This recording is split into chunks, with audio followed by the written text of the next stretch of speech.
welcome to By the Way with Beth and Stacey. I am Beth Cooper. I'm Stacey Earlywine, and we're in July. We are. Yeah, and filming. It's kind of we're recording. We don't record live. I wish we did, because I'd love to have a studio audience. I want to live. And I want someone to say this show was recorded in front of a live studio audience. Like, I need that voiceover before we start. I would too. Well, hopefully one day we can, I think we should, I just had a crazy idea. What? We could record live at the fair. Oh, yeah, that would be fun. It'd be hot. Can you think of another indoor location we could record live at? We could do it inside that barn. Oh, well, that might wouldn't be so bad. No, that'd be good. And we could do it at night. We could do it at the Fair Queen contest. Oh, gosh. We may have to call Jansen on that. Yeah, we may have to. Yeah, that would be fun. Live reporting from the Clay County Fair. I love it. Oh, yeah, gosh. It's kind of a rainy day today. Yeah, it is, but that's okay with me. Yeah, I like a rainy day, and I mean, we got really dry. I mean, I'm assuming, because, I mean, I don't know, I'm not a farmer, but I'm assuming the rain's probably good, rain's good in July, right? Well, I think the crops look like they're pretty good, because we've been getting a lot of... I don't know much either, but I don't think they look good. You don't think they look good? I think everything looks nice and green. It's green, but I think that there's a rule that says the corn should be knee-high by the 4th of July. Most of the corn I've seen is like ankle height. Okay, that's not good. Usually they say that, and then the corn is usually like shoulder height by 4th of July. Right, and I'm like, gosh, yeah, we made it, you know. And then also my husband's like, I saw some corn that already had tassels on it, and it was only like this tall. So that's not good either. That's weird. Yeah. So I don't know. I'm not a farmer, so I'm not sure. But I don't think it's the best, because I do have some farmers on my Facebook page, and they were, talking about how dry it was. Then they got rain, but too much rain all at once. And then, I don't know. So it's like there's not the perfect level of rain. I don't know. That's what's good about being a hairdresser. Rain, shine, sleet, snow, doesn't matter. We go. Uh-huh. Yeah. And you work online, so as long as you got power, you're good to go. Yeah, as long as I have internet, I'm at work. So yeah, I can't believe gosh, is it the 4th of July's over? I know. So, it's practically back to school time. That's what everybody says. Well, 4th of July's over, time to go back to school and get the Christmas decorations out. Uh-huh, because it goes so fast. I mean, a lot of people are like, summer goes so fast. Summer does go fast. But I stand by that fall goes even faster. I love fall. I know, I do too. But it does go so fast because the kids start school, and then it's like you have all this football and all these fun fall activities that start, and then whammo, it's Halloween already. Yeah. And then there's really only like 3 weeks between Halloween and Thanksgiving. And then it's like, wow, it's the holidays already. Oh, I know it. I think time on its own goes too fast for me. I think it's insanity. Yes. They say the older you get, but what's crazy is kids are so busy anymore. Even kids will say, man, that went fast. I never said that. Of course, when I was growing up, we had 3 channels on the TV. Yeah, when I was growing up, summer seemed to last forever. Summer did seem to last forever. forever. My kids don't think that their summer lasts forever. No. They think it goes by super fast. Right. Well, and I don't like the way we do things anymore. When I was younger, I want to go back to this way. Of course, I do realize it was because of air conditioning. Yeah. But we did not start school till after Labor Day. And I like that rule. And we got out, we went all of May. We got out the last day of May. We had all of June, all of July, all of August, 3 full months. And then even a few days after that, and then we went back. I like that better than how we do it now. Because it does go. Because, shoot, by the time, like I said, because, I mean, a lot of schools are starting... the 15th of August anymore? Yeah, I think that's when floor starts. And it just doesn't seem the same as, I just don't feel like it seems the same. Like, okay, so maybe we get out like the 25th, so you got that week in May. I don't know. It just doesn't seem the same. I want to go back to the way it used to be. Yeah. I want to do a lot of things the way it used to be. I know. Why does the past always seem like it's better than... Because there was... not perfect things in the past. I mean, there's been improvements definitely over the years, but in everyone's mind, the past is always the good old days. Yeah. I don't know. I guess because it's just what we choose to remember. We choose to do. The good things. Yeah, I grew up in the 80s. I mean, I grew up in the 70s and 80s. I loved it. Me too. It was awesome. But I grew up in the 80s and 90s. But I didn't get drafted to go to Vietnam as a little girl. You know what I'm saying? Yeah. I guess it's here nor there, but I like a slower paced time. I think that the internet's really gone nuts on that and all that stuff. Yeah. But then, I can order something one day and get it in a couple. I mean, I don't know. Right. There's a bright side to There's the a bright internet. side to everything. And then we were talking medical stuff this morning. I mean, that's a totally different ball game. Yeah, to be able to have medical information at your fingertips and drugs and yeah. Drugs. Drugs. Good drugs, not illegal drugs. You're talking antibiotics. She's talking about antibiotics. She's not talking about I don't even know my crack cocaine. I'm the worst drug person. I don't know my drugs at all. That's good. Because I have a little issue right now. And I go, well, do you take any medicine? I'm like, yeah, I take a thyroid pill. I've only been doing it for 29 years. Well, what dosage? I don't know. I just know it's the same color it is every day. Yeah. It's like Synthroid something. Yeah, I have no clue. Yeah. I'm on an antibiotic right now. She asked me this morning what it was. I don't know. Yeah. It's a good thing I trust my nurse practitioner. Well, right, and because you don't want to accidentally take the wrong thing. Yeah, I don't know. I don't pay attention to any of it. Yeah. I am that. See, you're probably not like that. No. You probably ask questions. That's like, this is it's a funny but not funny story. So my mother, she was having a surgery. She had, like, what's that thing where they put that little meshy thing in there? What's that when you have that surgery? I don't know. Something, you have an opening in your liner and then they patch it or something. I don't know. A hernia surgery? Hernia. That's it. Okay. So anyway, this is hysterical. So I'm like, she's got the appointment on Monday. I don't work on Monday. I'll take her. My sisters were like, okay, because they were still working at the time. This was a few years ago. And I'm like, oh, I'll take her. Well, then Linda calls me up the night before and is like, hey, I'm going to ride along with you and Mom.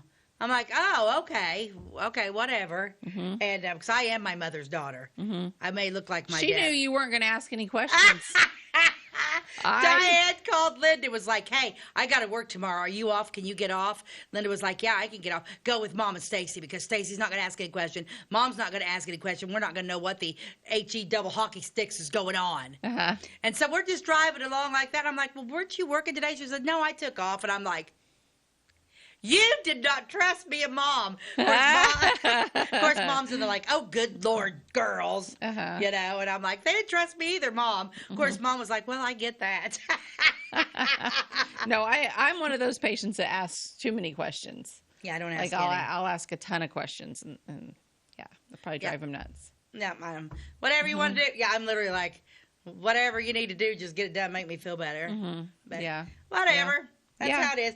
Okay, so I picked an ad. You got an ad? Okay. I did. And it's July, so I picked it's not really an ad. I wanted to show pictures of bathing suits from the 1800s. Were they allowed to wear them back then? I think so.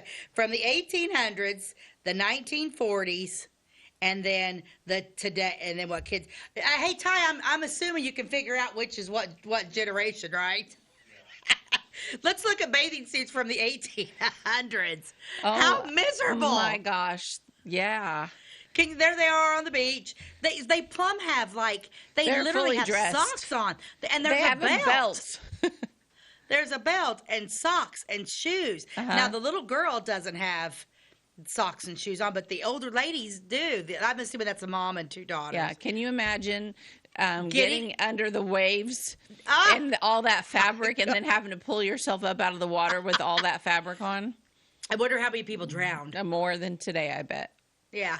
That's insanity. Yeah, I'm like, I was just like flipping through ads and I'm like, let's do something funny. I'm like, wonder what so I'm like, holy Moses. And I came across that picture. It's like, you've got to be kidding me. Yeah, Mom's like, ooh, how hot would you be? Oh my gosh. That would be miserable. Yes. Long sleeves, a belt, fully dressed, and probably super itchy. And how do you keep your shoes on in the water? I don't know. Hey, by the way, Beth, what fabric would they have used back in the? Would it have been soft or would it have been itchy? It would have been itchy. It would have been itchy. Even if it would have been cotton, it would have not been quite like our cotton. It would have been an itchy cotton. Not good. Yeah. Okay, so now these I like. Then let's go to the 1940s bathing suit. Yeah, cute. Oh, cute. Super cute. I saw a meme on Facebook the other day about suits like this, and it was like, "Dear Mom and Dad, did you think that the swimsuits from the 1940s would someday turn into your daughter's homecoming dress?" And if you start looking at those, you are so right. They look very similar to today's homecoming dresses that girls wear to homecoming. Yeah, I think I think there could be a little bit more modesty in the world. Just saying. Yeah. But the prices of this, that top red one's like $5.39. The one next to it's $3.49. The blue one is $7.49. Well, the top it's the cutest. It isn't that cute. Yeah, it's super cute. It is cute. And then the other one with the belly showing is $4.98, which is probably pretty risque back then. I'd say so. That one was probably like only certain girls wore those. Yeah. And then the bottom left one is $3.98. The yellow one, which is my favorite, the yellow one right next to it is $2.98. The green and black is $8.50, and then that one on the far is $4.98. Mm-hmm. Yeah, vintage denier. I loved it. I just thought that was really, really, really, really cute. I think it says vintage dancer, doesn't it? Does it? It does. Vintage dancer. Okay. I don't know. I got a camera in my way. Oh, okay. I thought you were. Oh, yeah, okay. Well, now that I've moved over this way a little bit, it's dancer. Yeah, vintage dancer. I like denier better. Yeah. That C sure did look like an E on the other side of this camera. Oh, that's funny. Oh, shoot. But yeah, I thought that was a super cute ad. I love the bathing suits. Yeah, me too. Yeah. I love their hair. I love it. But I like the hair. 40s. I love the 40s. I love the music. I love the dress. Clothes. I love everything about the 40s. Yes, all their cute clothes they wore. Love that. And the red lipstick. Yeah. Love that. It's the greatest. Mm-hmm. Okay, then let's go to what girls wear today. Holy moly. Holy Moses. Is this fit for television? It is not. Yeah. Yeah. These are the women that make us all feel bad about ourselves. Yeah. Mm-hmm. Yeah. Yeah. Yeah, these women, this is all mostly Photoshopped. Like, these women don't really exist. Even if you go to Holiday World, you don't see women like this. No, they don't. They're all, are they skinny? Yeah. Are they hangry? You betcha. They want a cheeseburger like the rest of us do. Yeah. And they're all Photoshopped. Yeah. Nobody, I mean, shoot, I never really knew about that Photoshopping. But you can take that picture off time. I'm starting to feel bad about myself. I never knew about Photoshopping till, I'll never forget, Cindy Crawford was on Oprah Winfrey one time. Yeah. Yeah, because, I mean, it's all false. Everything's false advertising. Yeah, nothing is what it appears. Cheeseburger ads. McDonald's is off. Everything is false advertising. Yeah. Nothing looks like what you get. Right. And anyway, that Cindy Crawford was on Oprah Winfrey one time, and Oprah, of course, always had bit battle her weight, and she's like, "Oh, my thigh was a little heavy that day, so they just shaved it off. They just contoured me." And Oprah was like, "What?" Mm-hmm. This was before she had her magazine start contouring herself. She was like, "Oh yeah, that's I have cellulite, I have stretch marks." Mm-hmm. She said they just take it all out. Mm-hmm. Yeah. Yep. That's why I appreciate the tabloids. I appreciate a tabloid when everybody is on the beach and they're like, "Oh, look who has cellulite." Nicole Kidman. I'm like, "Ha, sweet, yes. You're not perfect." Yeah, I appreciate the tabloids making they don't do that. But I do think sometimes they might do the opposite and make their pictures look worse. No, I'm going what they really look like. Okay. I don't know. No, I'm going to say that they're all. Yeah. Every woman, skinny women have. Oh, right. Cellulite. Yeah. Yeah, I've had exchange students that were all some very thin exchange students, especially my two Colombians were built like brick outhouses, you know what I mean? And even, they even had cellulite. And they were like 16, 17. So. Yeah. Which I don't know if I'm pretty sure my Colombians don't watch my show, but one of them. They might. Yeah, Lucia's only, gosh, that girl can't be but in her late 20s, if that. And she's getting Botox. She did one, like that Facebook story thing came up, and there she is, Botox. But I'm like, honey, you're like 30 maybe. Did she need it? I mean, no. Beautiful girl. No, because let's see, Connor will be 30, and she's younger. I had her after Connor was like a senior when she was there. So, yeah, she's probably right around 28, 29. Wow. Yeah. Beautiful girl. More power sweet to girl. her, I guess. More power to you, I guess. But you start with that, next thing you know, you're going to look like Priscilla Presley, who you just thought she could have, never mind. Had some better work done since she had a lot of money. Everybody, I'll tell you what, if I was in Hollywood right now, I'd get Dolly Parton's. Yeah, whoever does Dolly Parton's work is really good. The best. Yeah. The best. She probably has her own personal. Oh, yeah, and he's probably just on staff all the time. Yeah. He probably doesn't touch another face. Yeah, probably not. I love Dolly Parton. She's awesome. Yeah. But you can, I mean, there comes a certain point in time where you just got to stop. Just got to stop. I don't like needles, so it's never happening for me. Not a fan. Yeah. So so that's our Bathing Suit ads. We're going to take a quick commercial break, and we're going to come back with a couple of families. I'm going to do a family from Bible Grove, and Beth is going to do a family from Clay City. So we'll be right back. At your locally owned Napa Auto Parts stores in Flora and Louisville, you can count on experts to have the solutions to keep you running on the road or in the field. More than just your car, the Napa Auto Parts stores in Flora and Louisville carry a large inventory of Napa products for farms, heavy trucks, and just about everything that moves. Experienced associates understand your needs and are ready to help with the perfect part at a great value. That's Napa Know-How at your locally owned Napa Auto Parts stores in Flora and Louisville. Briscoe Surplus Sales on the northeast edge of Flora is your one-stop do-it-all shop. Looking for rugged boots and footwear from great brands like Lacrosse, Rocky, and Carolina? They're there. How about top-notch small engine parts and service? Briscoe Surplus Sales has it. Whether you're wiring your switches or switching your wiring, Briscoe Surplus Sales has the solution and the know-how to help you get the job done right the first time. Briscoe Surplus Sales, your one-stop do-it-all shop. We like technology at Flora Savings Bank. Here's what you can accomplish in our mobile banking app in less than 30 seconds. See account balances in your transactions, set up an account alert, make a transfer between accounts, get an alert text message about your transfer, pay a bill, turn your debit card off and then back on. It all happens in the palm of your hand with our free My Bank to Go app. Search My Bank to Go in the App Store or Google Play and give mobile banking a try. Flora Savings Bank, member FDIC and equal housing lender.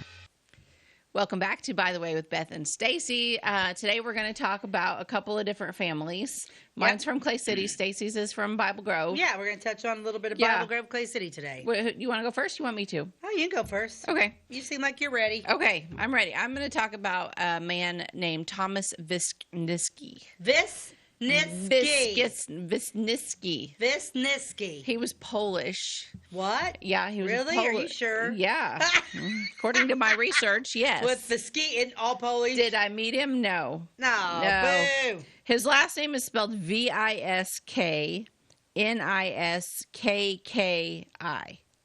Lots of K's. Lots of K's. It almost looks Russian to me, but it is. Oh yeah. It's German. It's yeah. Polish. You're right. It would have that little bit of a feel. And so there's one big, huge stone at Clay City Cemetery, and that says Viskniskki. I think I have a picture of the stone. Do you want to show it first? We were cemetery hopping, and came across this stone. It was like, what? This is not a Clay City name. Yeah, it's a beautiful stone. Isn't that pretty? And it's large. So that's the big stone, and then there's 4 individual stones that accompany that one, and they read Lily Viskniskki, 1880 to 1971. Harry Viskniskki, 1881 to 1941, Mary J. Viskniskki, 1843 to 1920, and Thomas Viskniskki, 1842 to 2020. Now you know no, why. not 1920, not now 2020. You know why I made you take this article. Yeah. I'm going to stutter through the whole thing. So, anyway, this guy has a pretty interesting past. We're mainly going to focus on Thomas, okay? He lived in Clay City for 68 years. He died on February the 19th, 1920, after he'd been sick for a couple of weeks, and he was 78 years old. He was born in the Old United Kingdom of Poland, is what it was called at the time. The Old United Kingdom of Poland. I didn't realize there was an Old United Kingdom of Poland. Yeah, I guess that's what they called Poland before... back in the 1800s. So he was born on July the 4th of 1842. Long time ago. But 4 years after that, Central Europe there was a revolution, and Poland was crushed, and a bunch of Polish people sought out refuge in the United States. Okay. So they're all coming over from Poland. And Mr. Viskniskki's parents immigrated here, and they settled in Buffalo, New York. That's where a lot of the Polish settled, was Buffalo. So I think if you visited there, you would see a lot of this. I mean, I think it's possible to see this name a lot in that area. Okay. So some months after settling in Buffalo, The father went west, and then he brought with him Thomas, okay? He left the mother and their younger brother, his name's Felix, he's going to come into the story later, back in Buffalo. And they went west to try to find maybe more land or a better place to settle or something. So they made it to Illinois, and they were near Clay City, and they stopped and helped to construct the old O&M Railroad, which I think is what went through Clay City before the B&O. Later became B&O, but then it was O&M. And it's funny because, like, immigrants that were, like, making their way west back then, like, it's not just like they just traveled. They had to stop and work along the way. Right, yeah, you don't just go like we do and get there. So they stop at Clay City and get a job working for the railroad, build a railroad. And think, hey, I think I like it here. Yeah, And, but it wasn't so much that they just thought, oh, I like it here. The dad died here. So he died. And so then they buried him here. He doesn't have a stone. But that kind of was Thomas's ties to this area. So Thomas was about 10 years old when his dad died here. And that's all he had here. Remember, mom and brother's gone. They're in New York. And he was found crying and in distress and unable to speak to anyone because he only spoke Polish, not English. Little 10-year-old boy crying all alone. They can't even speak English in Clay City in the late 1800s. Oh my gosh, that's sad. Yeah, can you imagine? Like anybody out there that has a 10-year-old boy? Oh yeah, I mean, he brought the oldest son, so obviously the Felix was probably too young to travel, maybe, and be independent. Thomas, they probably thought 10 years old, you're independent enough, you can go work with your dad along the way. Okay, so this man named John Woloski, Wotesky, it's spelled 3 different ways in different research. So, but he's also got a weird name. So we're just going to call him John, okay? I like John better. John took him home with him and cared for him. And later, Thomas moved to the house of somebody named J.K. Bothwell. I don't know if that's a Clay City name or not, but he's still in the Clay City area. So these people are taking him in. He's learning English in the meantime, and he lived with the Bothwells until he enlisted in the Union Army at the age of 18. So he stayed. Now he's 18 years old. Now the Civil War started. Civil War's coming. So they asked for volunteers for the Civil War. He was one of the very, very first to respond. And he left. He heard the call, got the news, whatever, left his team that he was working with in a field where he was farming and just started walking and enlisted right that very minute. So he enlisted in the 18th Illinois Regiment, and he fought under General Grant in the famous battles of Shiloh, Donaldson, and Vicksburg. 3 huge Civil War battles. This 18-year-old fellow. This 18-year-old fellow who was a Polish immigrant who loved the United States so much that he would be the first one to go sign up to fight for its independence. Or not independence, but against slavery. Yeah. So. Yeah, that's impressive. So during his career in the Army, Felix Viskniskki, his younger brother, met a soldier in another regiment who had been transferred from Grant's army to the Army of the Potomac. So this soldier told Felix that a soldier of a similar name as his was in an Illinois regiment. And immediately Felix determined to find out if that could be his long-lost brother. So he started west as soon as possible after his discharge. And when he was about to give up his search, he was told that several soldiers were apparently neglected and seriously ill with fever, were lying in a hut back from the river in Helena, Arkansas. And here he went, and here his search came to an end because he found his brother nearly dead, lying in the mud in the middle of the floor of the hut. What are the odds, really? Seriously. That's impressive. That's crazy. Yeah.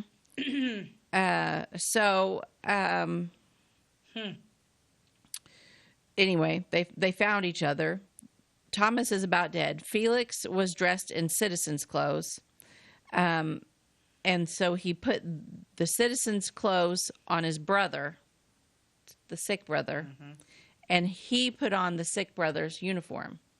Okay. Oh, really? And then he half carried, half dragged his brother to a boat that was leaving in just a few hours for Cairo, Illinois. Okay, for those that don't live around here. So despite the uniform that Felix wore, he succeeded in staying on the boat with his brother by showing his discharge papers to the proper authorities. So he had discharge papers. He was in his brother's uniform, and he was dragging his sick brother along, trying to get him to safety. Oh, my gosh.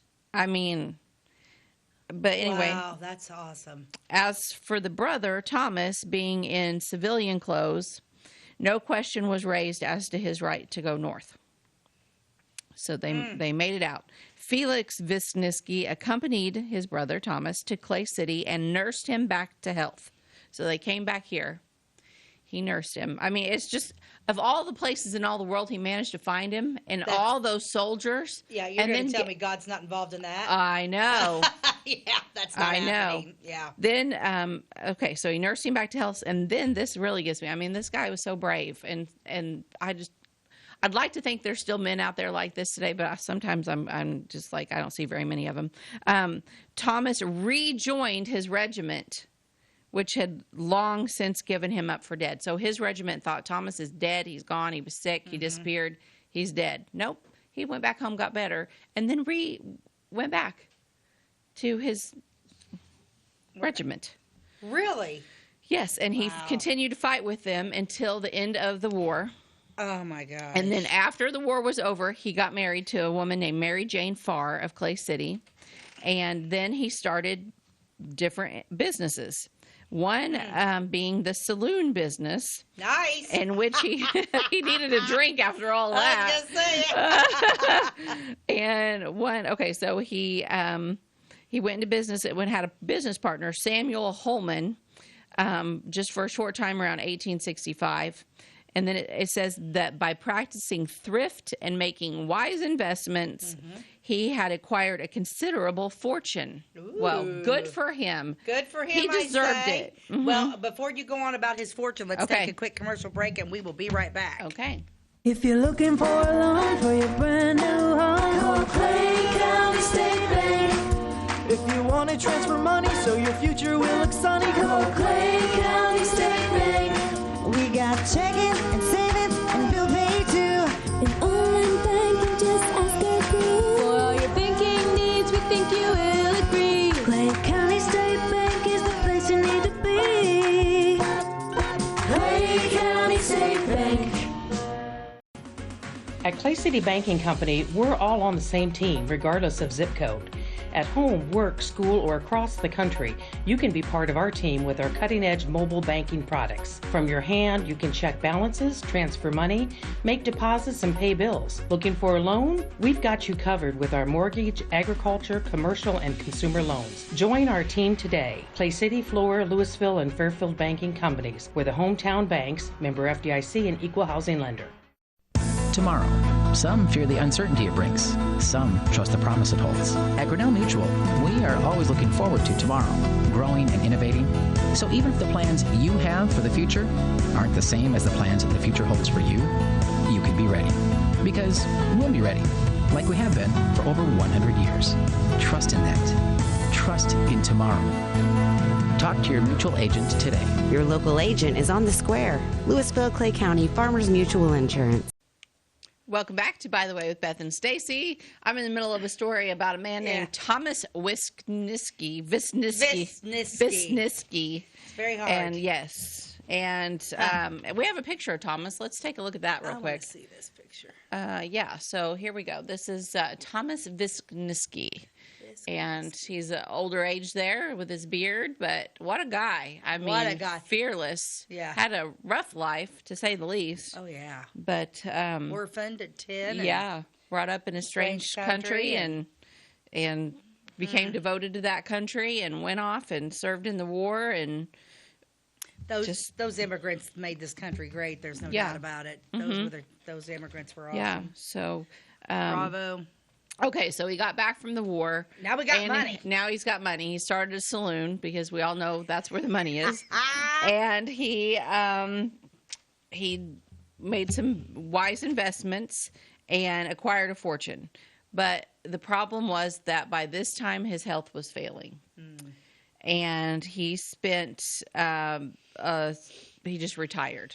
Things were going good business-wise, but he was getting sick, so he just retired. And his wife was ill. So his wife was ill for a while at the end of her life. It doesn't really say how long, but when he passed away, they only had a very brief funeral service that was held at the home of a Reverend Montgomery, who was the Reverend of the Methodist Church in Clay City. Okay. So they had the funeral at his home because the wife, the Mrs. Viskniskki, was so sick at their house. So his wife died. Her name was Mary, and she died 2 weeks after Thomas. Oh, really? I think, from what I've read, it's one of those situations where they kind of, I think, thought she would go first, right. But he did. She died on March the 7th, and she had been sick for weeks and weeks, but then her husband died, and then it was like sent her into shock, and then she only lived 2 more weeks. But anyway, so they had a son named Harry, and then his wife was named Lillian. They had a daughter named Grace, and a daughter Elizabeth, and a daughter Amy, and then they had 5 grandchildren. And they are all buried in the Oddfellows Cemetery that's just south of Clay City. So let's take a look at that stone again, because all buried. They're all buried. You said Oddfellows. Yeah, but that's what they call the Clay City Cemetery. Is the Oddfellows Cemetery. But this stone, it's a big one, and I think it's pretty visible when you visit the Clay City Cemetery. Oh, it's yeah. So next time, if you take a little drive through there, stop and look at that. This guy, I mean, this is his family's area as well, too. But, I mean, what a guy. He fought under General Grant in, 3 huge battles of the Civil War, lived through it, and then came home, rested, got well, and went back for more. I mean, what an awesome veteran story. That is a great story. I'm thankful for men like that fought for our country. Make it what it is today. So, oh, absolutely. Thomas Viskniskki. Viskniskki. Yes. So that's his story. I love that story. Mm-hmm. Yeah. Yeah, that's pretty good. Very interesting. Very interesting story. Like I said, you just never know. Like you walk through a cemetery, every stone, you don't know who they are, but almost everybody has a story. Everybody has a story. And what a story, this guy. I mean, yeah, good for him. Yeah, that's something else. So, but it's about. I wonder whatever happened to all of his children, because my mom's family. I mean, the Franklins are my family from Clay City. Never ever. That's why when I walked through there and came across that stone, it was like, what the heck is this? Well, he only had the one. I wonder what happened. The one son. I don't know. I could look him up maybe during the commercial and see if I can find anything. But the Grace was married to a Gibbs. I don't know if there's any Gibbs around here. Yeah, there's Gibbs. Elizabeth married a Chafin, Frank Chafin, Chaffin. Yeah. And Amy married a Coggin, Coggin, Coggin, like the Coggin building that was in Xenia. Was that where the Coggin building was? So there's probably ancestors around, just they had the daughter, of course, took on their husband's name. Yep. How interesting. Yeah. Wow. So that Viskniskki is awesome. Viskniskki. Yep. Yeah, that's pretty good. Yeah, I like that story. Well, I'm going to bring you a family, the Suntermans from Bible Grove. Okay. Now, the Suntermans were, at the time when they came here, were the richest farmers in Clay County. Oh, really? At one time, at owning 1,400 acres. Wow. So the Suntermans are quite an impressive family. This article is piecing together the past from the Rena Lynch Thomas. Yep. Great historian. But she got her information from a lady named Merle Webster. Merle Webster is from Bible Grove, and apparently she is a very intelligent lady who loves history and genealogy. So she was the one that came across all of this stuff. So it's pretty neat. Okay. So I'm going to read this article. It's pretty neat. The Suntermans, the family came all the way from Germany. It's just so crazy to me that these people end up here in our little town. Mm-hmm. You know, it is a small world. Right. It is a very small world it out really there. is. Yeah, and we got all these. Of course, I guess, you know, if it wasn't for, I mean, we're all immigrants, so of course we're going to land somewhere. But right. that little Wabash River really, that was the gateway. Really. Mm-hmm. You know, the Wabash River was what really brought people around. Like so many of those who immigrated to this country in the early years, the Sunterman family came from Germany. Christopher, Henrik, Wilhelm, not William, Wilhelm. That's kind of, yeah. Sunterman, better known as William. Of course, you know, a lot of like immigrants that came, they changed it, like Wilhelm, you know, then they kind of make it a little bit more American. Like Jim's family's German. And so early wine used to be Erling-Veen. So Stacey, Erling-Veen. You have to put that angry in this. But yeah, if you're speaking that German, you kind of got to make it sound angry. Yeah. Yeah, that is true. Yeah. But I'll tell you what, nobody talks as angry as and they do whenever if you've had exchange students, when they're in your house and they're speaking, like whenever they're talking to their parents, it's like, yeah, are you fighting? But no, they're just Italians. Italians are very barky, and my Germans were always bark. My German boy was barky. Yeah. Anyway, he was a native of Lippe, Detmold, Germany. He had a desire as a young man to travel. It was the wanderlust, I love the way she writes, it was the wanderlust which at an early age brought him to America.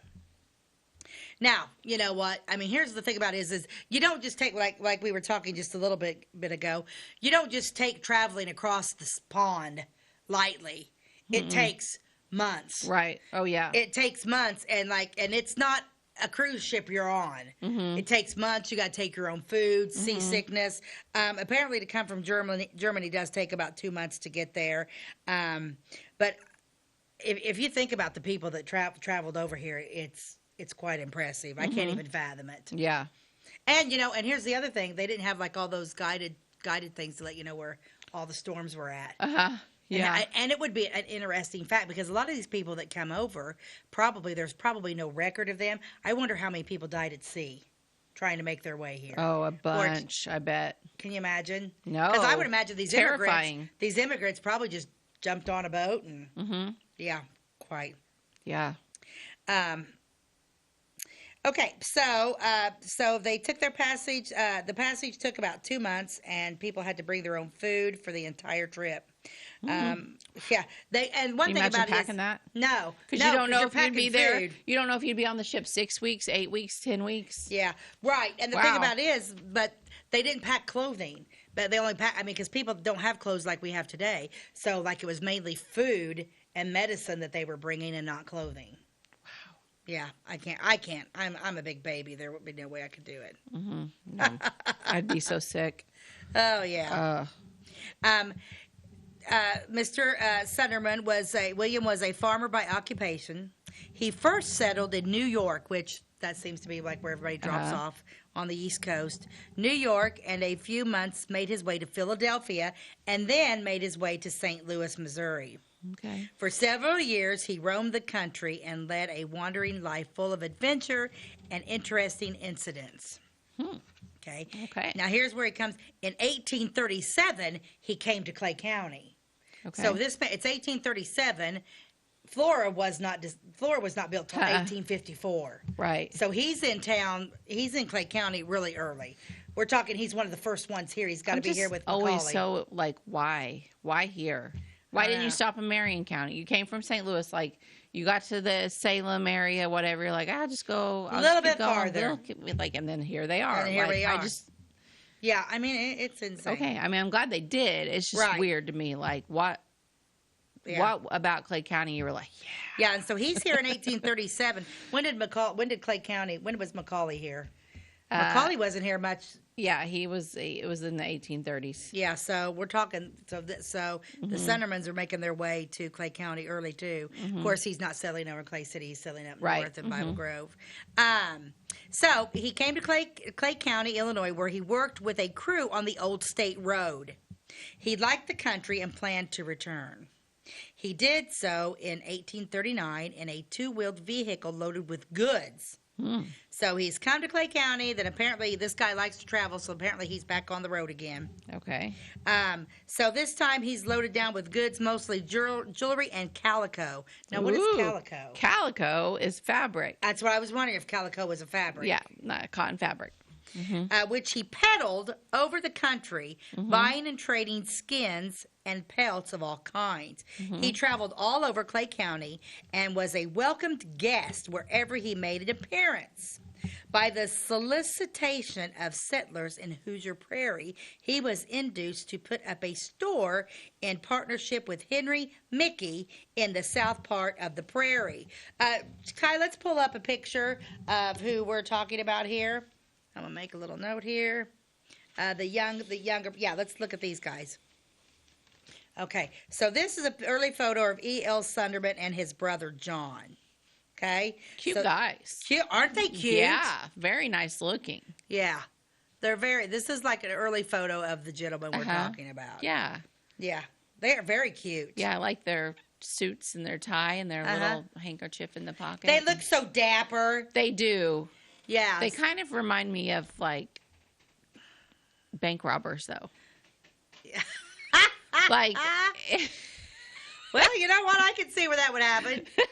What movie is it I'm thinking of where they look like? Was it like a Jesse James movie? Yeah. Yeah, I don't know. Or Bonnie and Clyde. Yeah. You know, they kind of got that Bonnie and Clyde. They kind of have that vibe, but they're not. They're good guys. But it's about 100 years too soon for Bonnie and Clyde. Yeah, these are good guys. Okay. Yeah. So we've teamed up now with Henry Mickey. So basically, I feel like they were kind of gypsies, you know, because they traveled in their wagon and they peddled their goods. Yeah. Yeah. So I feel like they're got a little bit of gypsy in them. Yeah, they kind of might. Because I'm a super good fan of gypsies. It's awesome. Yes. So now they've teamed up with a gentleman named Henry Mickey, and they are opening up a store in the south part of Prairie. And by the Prairie, we mean Bible Grove. Mr. Mickey sold his interest in the business to A. Hausman, who partnered with William Sunterman to purchase 80 acres of land in Section 33, where he later lived. Now, I find all those, the way our county and all stuff is broken up with all the townships, I find very confusing. Am I the only person that finds that confusing? No, I also find it confusing. Yeah, and I tried to read about it. I'm like, I still can't. I know. I guess I understand why they did it, and I think that it's common. I think every state, county has that. Yeah, almost like a district. But what confuses me about the Clay County ones is that there's harder 1, harder 2, harder 3, harder 4, harder 5. And it's like, can there just be a harder and then we just change the names of all of them? Yeah, I think that's where it does get 1, 2, and all that. Like, you know, the other ones, and there's like Pixley Township, whatever. They have different Stanford Township. There's different names, but like, why so many? Why so many harders? Yeah, it confuses me. It does confuse me. Let's just rename them. And every time that every time I go vote, they're like, harder town. I think it's 7. But once again, I don't know. Like, I don't know my medicines. I don't know. I'm harder 4. I know that. I'm almost positive I'm harder 7. Yeah, I don't know. I honestly wish they would change it all to colors. Like, I'm purple. Oh, you're red. Oh, you live up by Horde. Okay, then you're yellow. Like, I think you might be onto something. But they would probably laugh at me. But I think it's a great idea. I think it's a great idea. Before I go into their land and stuff where they're buying and their store, let's take another commercial break, and we will be right back. Do you bowl like this? That's great. Do you bowl like this? That's great too. That's because whether you're a pro or you just want to have a lot of fun, at Peggle's Silver Dollar Lanes, we have a lane for you. We have galaxy bowling, gaming for kids and adults, Joe's Pizza, a full bar, darts, pool, and fresh and clean bowling shoes. Boy, does that smell nice. So come on down to Peggle Silver Dollar Lanes in Effingham, where we have a lane for you. My name is Robin Stanford. I own Stanford Marketing. It's a promotional products business along with an embroidery business. And we do custom hats, t-shirts, anything, you name it, we can make it. People like that we do stuff in-house and we can actually make things here and that we're not contracting the work out to other places. We never say no. We always try to find a way to do it. If anybody can do it, we can do it. We are hardworking women, that is for sure. Come to Stanford Marketing in Flora for all your custom and promotional needs. Jimmy order lumber, doors, paint, windows, electrical, plumbing, and much more. Oh yeah, Jimmy ordered guns too. John Lucas. What? You better be dreaming about all the stuff we sell here at Zink Building Center. Oh, I would. Zink Building Center in Louisville on Route 45. It's a cool place. Welcome back to By the Way with Beth and Stacey. I'm Beth Cooper. I'm Stacey Earlywine, and I am talking about the Sunterman family from the Bible Grove area. They were one of the first original settlers, I would say, in Clay County. Clay County. They came in 1837. They traveled all over the country. Then they ended up settling here in the Bible Grove area. They sold goods and that type of thing, and now we're buying land. This is where, because like the Sunterman family was like one at the time in 1830s to 40s, 50s, was the richest farmer in Clay County with owning 1,400 acres. Wow! But we're going to start with just a little bit of acreage here. Right now, he has purchased 80 acres of land. To this land, he moved his log store, added to his stock, and opened a market. At that time, around 1839 to 1840, get this is crazy. Saddle hams of deer sold for 25 cents. Oh, my. Eggs for 3 cents per dozen. Oh, wow. Dressed pork from $1.50 to $2 per 100 weight. 100 pounds of pork you could get for $2.50. Wow. 1 or 2 year old, crazy. 1 or 2 year old cattle from $1 to $10 per head. Oh my gosh. And cows the most, and then $1 to $10 per head, and cows $8 to $9 each. Wow. Last time I bought a fourth of a cow, it cost me almost $900. Yeah. Yeah. His partnership with Mr. Hausman ended after only 1 year, but he continued on his own for 8 years, at which time he settled down to farming. He eventually became one of the wealthiest farmers in the county. He owned over 1,400 acres. That's impressive. In 1841, he married Mary Johnson, daughter of Thomas and Sue Stallings Johnson. They had 8 children. Mary died in 1858. In 1860, William married a second time to Catherine Fope, born in Germany, the daughter of Henry and Elsbine Strout Fope. They had 5 children. And they had 5 children named Dora, William, John, Conrad, and Edwin. Huh. Cute names. I've got an older picture of Mr. Sunterman, too. Okay. Let's see. He got a little bit older. He's older. See what he looks like a little bit older here. Yeah. Oh. Look at him. Cute. Yep, he just chilling out. I like that lamp. Yeah. Yep. Yeah. It looks like a pretty cool chair he's sitting in, too. Oh, yeah. It'd be right up my alley. Yeah. So this man had 13 children. Wow. 13 children. I can't even imagine. Me either. Yeah. Many of the Suntermans remained around Bible Grove most of their lives. E.L. Sunterman, son of William, married Eva Hardin and raised black Angus cattle on his farm in Bible Grove. His brother John was a contractor who lived on the south side of Chicago. Oh, wow. So he didn't stay around here. He didn't stay. The Sunterman family donated land for a school named in their honor. Show a picture of the school. I got a picture of the kids. Yeah, this is the Sunterman School in Bible Grove in 1941. We have Stanley McGee, Patty Colborn, Patty Joe Lewis, Elizabeth Pontius. Teacher, Vida Specht. Joan McGee. Jeff Brooks, Mary Lewis, Betty Colburn, and Mary Colburn. Yeah. And that's the Sunterman School. You know, we did old schools on one of our episodes. I don't remember that one. I don't think we covered it. I don't remember that one. That was in 1841. Huh. But anyway, she says the Sunterman family donated the land. This family is a great example of what can be accomplished by energy, perseverance, and steadfast application to their endeavors. Because all these people back in the day had what? Grit and gumption. Yes, yeah, the they Sunterman did. family from Bible Grove. Bible Grove. Well, very cool. Very cool. Yeah, I did not know about that school. I don't think it was on our list of schools we've talked about. We'd have to go back. It's been a hot minute since we did schools. We could probably do another episode. There's so many schools. I remember when we did that episode, and if you haven't watched it, you can go back on YouTube. All of our shows are on our YouTube channel, by the way, with Beth and Stacey. But I remember when we did it, I felt overwhelmed by the amount of schools that I kept learning about, and other people were like, you should do this school, you should do this school. And I didn't know until then how many schools were in Clay County.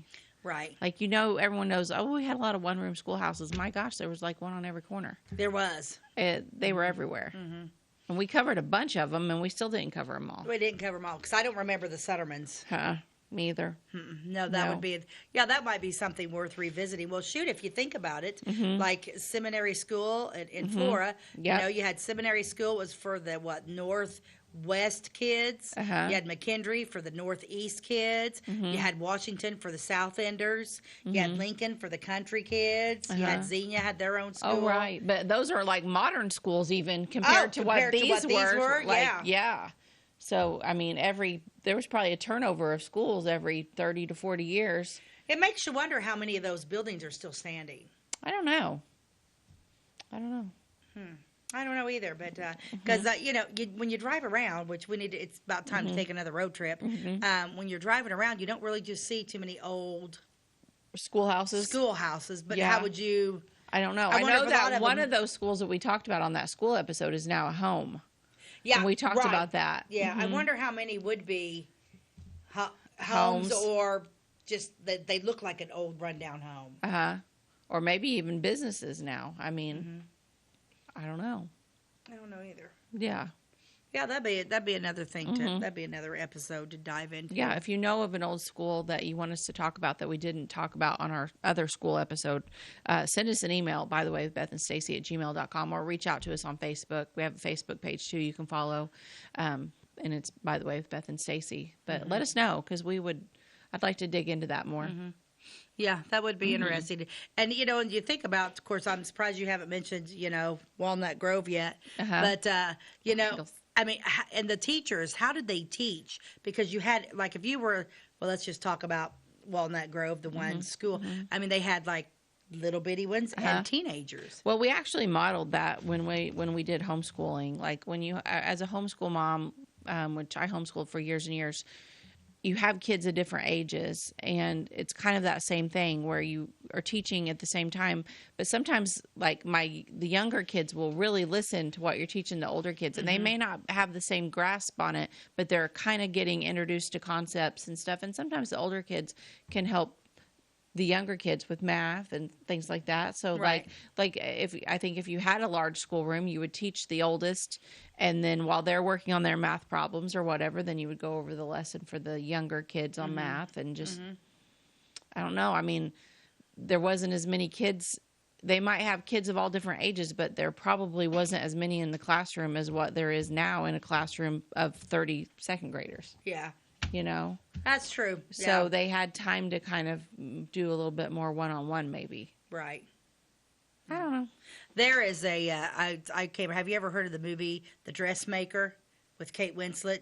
You need to watch it. It's really good. I found it on, gosh, what did I watch it on? Hulu, Prime. I don't know. I got too many streaming channels. But The Dressmaker, it's good. It's kind of like a drama, and it's it can be a little bit sad. But I watched it the other night, and like after, it was one of those movies that like after watching it, I wanted to rewatch it. Oh, really? It's really. I love Kate Winslet. She's one of my favorites. But no, it's really good. You would enjoy it. Okay, it's not like super sad though. No, right? it's not super sad. Okay, but it does have a couple, but it's a drama type thing, and it's amazing. You need to kind of like a little bit of a mystery drama. Okay, yeah, it's I really got it written good. down. I will watch, and I The will report back. Guys, where did I watch it at? I can't remember. Okay, it was one that did. It may have had commercials. It might have been like. I have a bunch of streaming stuff too, so I'm sure I can find it. Even if you have to pay a little bit for it, get it because it's good. Because I'm probably gonna go and watch it again today. Okay. Sounds good. So now we're gonna go to our deep thoughts. Okay, by Jack Handy. Now remember, you guys, these don't make any sense. They don't make any sense. They're just supposed to make you laugh, and they're supposed to be like, oh, geez. Because we kind of got tired of the deep, thoughtful ones that were serious and, like, I'm gonna do two today because one I don't even understand. Here's the first one. Instead of trying to build newer and bigger weapons of destruction, mankind should be thinking about getting more use out of the weapons we already have. Okay. That was a weird one, Jack Handy. It does kind of make sense. Like, just, I don't know. I don't use know. what we already have, I guess. Yeah, I was going to say, why don't you use it's kind of like everybody's cupboard. Everybody's pantry. Yeah. I don't know how many things of tomato soup that I always buy when I got it in my... Yeah. Just use what you already have, Just see what you already have. Yeah. That's funny. Now, this one I don't understand. Okay. So get ready. Okay. The crows seem to be calling his name, thought Caw. That's funny because crows go caw, caw, caw. His name was Caw, so he thought they were calling his name. Oh, that's funny. The crows seem to be calling his name, thought Caw. Oh I'm my! telling you, they're just so stupid. They make me laugh, though. I hope they make you laugh too, because I just like a little silliness now and then, and that's just silly. It's just silliness, but I like to end the show with a laugh. So, better a laugh than tears. Are you reading another one? You better save it for the next show. Save it for the next We're about out of time. We are about out of time. That is going to be saved because that's, oh my God. Okay. Well, anyway, thank you for joining us. You can always find us on YouTube. All of our back episodes are there. So scroll through. You can find any episode there. But we're always on Wabash Channel 100 daily at 11 a.m. You can find our new episodes on Thursdays and Fridays. And our new episodes are always put on YouTube on Mondays. So you can check us out there. Like and follow us on Facebook. And until next time, we'll see you later. All right. God bless you and have a great day.